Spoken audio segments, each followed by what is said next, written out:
এতক্ষণ ধরে আপনারা বিশেষ করে অপেক্ষা করেছেন সেই জন্য। এইটা আমরা বছর কয়েক আগে সিদ্ধান্ত নিই দীঘায় ঘুরতে ঘুরতে যে আমরা সমুদ্র সৈকত সরণিতে একটা জগন্নাথ মন্দির করব। তখন আমরা পুরীর জগন্নাথ মন্দিরের যে হাইট, সেই হাইট অনুযায়ী আমরা এটা করবো বলে ঠিক করি। আমি নিজে জায়গাগুলো ভিজিট করি, আমার সাথে গভর্নমেন্টের সব অফিসাররাও ছিল।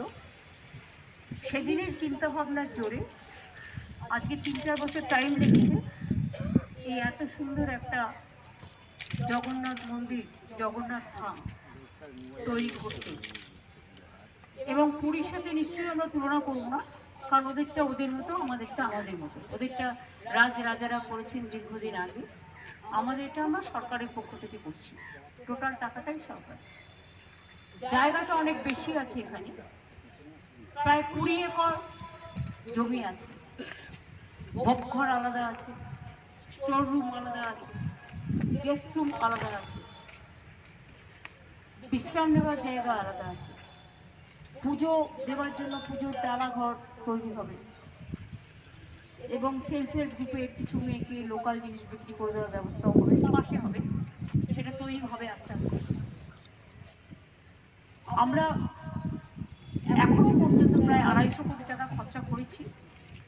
আরও হয়তো কিছু খরচা করতে হবে, কারণ মাসির বাড়ির ওদিকটাও আমাদের আরেকটু ডেভেলপ করতে হবে, ঘাটটাও ডেভেলপ করতে হবে। রথযাত্রা এবার থেকে শুরু হবে এখানে, এবং আমরা একটা ট্রাস্টি তৈরি করেছি চিফ সেক্রেটারির নেতৃত্বে। তাতে জেলা শাসক, এসপি, সনাতন ধর্মের যে সভাধিপতি, ইসকনের যে পশ্চিমবাংলার চার্জে রাধারমন বাবু আছেন, তাছাড়াও পুরী দৈত্য, হয় তারপরে মাসির দেব মন্দিরে যে পুজো করতেন জগন্নাথ দেবের এখানকার লোকাল, ওনাকেও রাখা হয়েছে। তো ঠিক হয়েছে যে ওনারা 4 জন দোকান, সনাতন ধর্মের লোকেরাও কিছু ডালার দোকান করছে, প্লাস আরও হবে।